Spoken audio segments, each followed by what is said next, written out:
राजू रोहित के घर से उसका जन्मदिन मनाकर लौट रहा था। बाहर तेज बारिश हो रही थी। उस दिन राजू को लौटने में थोड़ा देर हो गया था। वह अपने घर की ओर जा रहा था। तभी अचानक राजू गांव के पुराने पेड़ के पास रुक गया। उसे कुछ महसूस हुआ, जैसे उसके पीछे कोई है। तभी एक आवाज सुनाई दी, कहाँ जा रहे हो? राजू कांपता हुआ पीछे मुड़ा। तब उसने देखा कि वो चुड़ैल पेड़ के ऊपर चढ़ गई। राजू बहुत घबरा गया और जल्दी जल्दी दौड़ता हुआ अपने घर भाग गया। अगले दिन राजू अपनी बिस्तर पर लेटे लेटे कांप रहा था। तभी उसकी माँ आई और उसे धीरे धीरे पुकारने लगी, राजू बेटा, उठ जा। तू ऐसे क्यों कांप रहा है? लेकिन राजू डरता ही रहा और नहीं उठा। उसकी माँ के बार बार पुकारने पर राजू उठा और धीरे धीरे पिछली रात की पूरी बात बताने लगा कि उसने चुड़ैल को गांव के पुराने पेड़ पर देखा था। इतने में हरी काका राजू के घर आ जाते हैं और पुकारने लगते हैं, अरे ओ राजू की माँ, राजू की माँ। राजू और उसकी माँ उस कमरे से बाहर आते हैं। हरी काका कहते हैं, सुना है कल राजू बेटे ने उस चुड़ैल को देखा है? राजू डरता हुआ कहता है, हाँ हरी काका, मैंने देखा है। मुझे तो लग रहा है कि वो अभी भी मेरे पीछे ही है। हरी काका कहते हैं, ये तो अच्छी बात नहीं हुई। सुना है पहले भी सोनू ने उसको देखा था। उस दिन हमने उसकी बात को हंसी मजाक में उड़ा दिया था, लेकिन आज फिर वही बात राजू बेटे के साथ हुई। अब तो ये मामला सीरियस लग रहा है। राजू बेटा, तुम दोनों चलो मेरे साथ। हम सब मिलकर वहां जाते हैं और सरपंच जी को भी बुलाते हैं। हरी काका, राजू और राजू की माँ तीनों धीरे धीरे उस दिन सरपंच जी से मिलने उसी पेड़ के पास पहुँचे जिस पेड़ पर वो चुड़ैल रहती है। राजू को घबराहट सी होने लगी, लेकिन वो शांत रहा। इतने में सरपंच जी भी वहां पहुंच गए। हरी काका ने सरपंच जी को प्रणाम किया और सरपंच जी ने भी उन्हें प्रणाम किया। अब सरपंच जी बोले, सुना है कल राजू ने चुड़ैल को इस पेड़ पर देखा? हरी काका ने कहा, जी हाँ। फिर सरपंच जी ने कहा, कुछ दिन पहले सोनू ने भी देखा था। सुना है इसलिए वो इस रास्ते से अब नहीं गुजरती। वो बहुत डरी हुई रहती है। पहले तो उसकी बातों पर हमने विश्वास नहीं किया था, लेकिन आज फिर से राजू ने भी वही बात दोहराई है। इतने में वहां सोनू भी आ पहुंची। सोनू को देखकर सरपंच जी ने कहा, बेटा तुम सही थी। कल राजू ने भी उस चुड़ैल को देखा है, इसलिए तुम्हें मैंने यहाँ बुलाया है। तुम डरो मत, अभी दिन का समय है और हम सब भी तुम्हारे साथ हैं। गांव के सभी लोग आएंगे, बिल्कुल चिंता मत करो, कुछ ना कुछ हल जरूर निकलेगा। और इसी के साथ सरपंच जी हरी काका से कहते हैं, हरी भैया, ये चुड़ैल बच्चों को ही क्यों डरा रही है? हमें ये भी पता करना होगा। अगले दिन गांव की कॉमन रूम में सरपंच जी ने मीटिंग बुलवाई। एक एक करके राजू, सोनू, हरी काका और सरपंच जी वहां पहुंचे। सरपंच जी ने कहा, अच्छा हुआ कि तुम सब आ गए। मैंने उस चुड़ैल की असली कहानी जानने के लिए गांव के सबसे बुजुर्ग रामू काका को यहाँ बुलाया है। लो, वो भी आ गए। हरी काका ने कहा, अच्छा हुआ रामू भैया आ गए, वही सब जान सकते हैं। सरपंच जी ने कहा, हाँ बिल्कुल। फिर उन्होंने कहा, रामू काका, हमें जल्दी से उस चुड़ैल की असली कहानी बताएं। क्यों वो बार बार बच्चों को डरा रही है? क्या हम उस पुराने पेड़ को काट दें ताकि वो चुड़ैल यहाँ से भाग जाए, या फिर उस पेड़ को जला दें ताकि वो चुड़ैल भस्म हो जाए?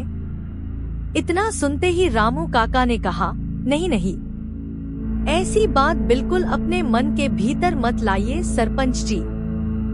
पहली बात तो ये है कि पेड़ काटना या जलाना दोनों ही अनुचित है।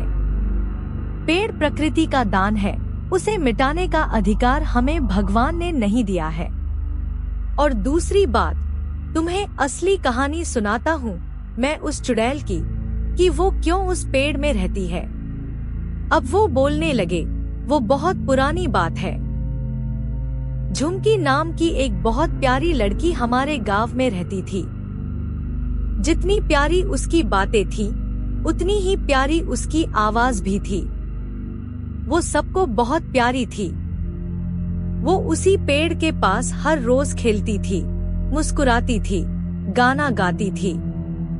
लेकिन फिर एक दिन गांव में भूकंप आया और उस भूकंप में उसका पूरा घर बर्बाद हो गया। उसी के साथ उसकी भी मौत हो गई थी। लेकिन क्योंकि उसे खेलना कूदना बहुत प्यारा था, इसलिए वो अब भी उस पेड़ में ही रहती है और बच्चों को अकेला देखकर बुलाती है खेलने के लिए। पर सब उसे देखकर डर जाते हैं, इसलिए वो भी भाग जाती है। वो किसी को हानि नहीं पहुंचाना चाहती, बस वो खेलने के लिए ही बुलाती है। तो बच्चों, राजू, सोनू, तुम लोगों से मेरी यही गुजारिश है कि तुम दोनों अगली बार जब भी वहाँ से गुजरो, तब एक बार जरूर उस पेड़ के पास रुकना, पेड़ के ऊपर की तरफ नजर उठाना और हल्का सा मुस्कुराकर उस चुड़ैल को ये एहसास दिलाना कि तुम उसके दोस्त हो, उससे मत डरा करो। अगले दिन स्कूल खत्म होने पर सोनू और रोहित स्कूल ग्राउंड में मिले। दोनों बातें करने लगे। सोनू बोलने लगा, रोहित, तुझे पता था ना कि मुझे बहुत दिन पहले गांव के पुराने पेड़ के पास चुड़ैल दिखी थी। उसके बाद से मैं कभी भी अकेले वहां नहीं जाती थी। रोहित ने कहा, हाँ, वो तो पता है मुझे, तूने कहा था, सभी जानते हैं उसके बारे में। पर मैं नहीं मानता कि कोई चुड़ैल होती भी है। सोनू ने कहा, हाँ, राजू को भी यही लगता था। 2 दिन पहले उसी को चुड़ैल दिख गई। अब ना तो वो ठीक से खा पा रहा है और ना ही सो पा रहा है, खौफ और डर में जी रहा है। रोहित ने कहा, क्या बोल रही है तू? राजू को भी दिखा? तभी राजू भी वहां दौड़ता हुआ आया और बोला, बहुत थक गया हूँ, बैठ जाता हूँ। ये बोलकर वो बैठ गया। रोहित ने हंसते हुए कहा, दौड़ता हुआ तू आया ही क्यों फिर? राजू बोला, भाई, मैंने 2 दिन पहले गांव के पुराने पेड़ पर चुड़ैल को देखा, इसलिए मैं बहुत डरा हुआ रहता हूँ और इसीलिए आज स्कूल भी नहीं आया। मैं तुझसे मिलने स्कूल की छुट्टी के टाइम पर आया, क्योंकि मुझे पता था सोनू तुझे जरूर बताएगा इस किस्से के बारे में। रोहित ने कहा, हाँ, वो तो सोनू ने कहा है मुझसे, पर मैं अभी भी नहीं मानता कि चुड़ैल होती भी है। तभी सोनू ने राजू से कहा, राजू, क्या तुझे याद है रामू काका ने कल क्या कहा था? उन्होंने कहा था कि अगली बार जब भी हम वहाँ से गुजरे, तो चुड़ैल को ये एहसास दिलाएं कि हम उसके दोस्त हैं। तुझे याद है ना? राजू ने कहा, हाँ, याद तो है। पर क्यों? तुझे अब ये क्यों याद आया? सोनू ने फिर कहा, रोहित को तो विश्वास नहीं हो रहा कि चुड़ैल होती है, तो चल क्यों ना आज ही हम उससे मिल लें? राजू डर गया और बोला, नहीं नहीं, मैं नहीं जाऊंगा। रोहित ने चैलेंज स्वीकार किया और बोला, मैं तो तैयार हूँ। अब सोनू ने कहा, ठीक है, अभी शाम होने ही वाली है, वहाँ ज्यादा लोग भी नहीं होंगे, आज ही सही वक्त है। ये बोलकर सोनू और रोहित राजू को लेकर जबरदस्ती उस पेड़ के पास चलने लगे। शाम को वो तीनों, राजू, रोहित और सोनू, वहाँ उस पुराने पेड़ के पास पहुँचे। अचानक सोनू को कुछ घबराहट सी हुई और उसे लगने लगा कि कोई उसे खींच रहा है और वो दौड़ता हुआ उस पेड़ के ऊपर की ओर चढ़ गया। ये देखते ही रोहित और राजू कांपने लगे।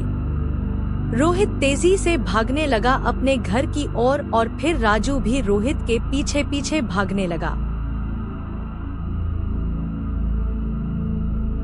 अचानक ऐसा क्या हुआ था जो सोनू को किसी ने खींचकर उठा लिया पेड़ के ऊपर?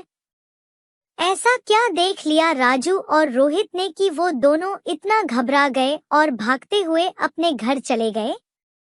जानेंगे हम इस वीडियो के अगले भाग में।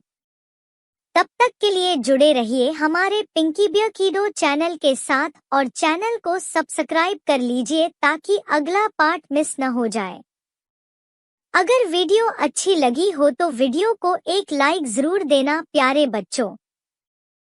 तब तक हंसो, मुस्कुराओ और कहानी सुनो पिंकी बियर किडो की।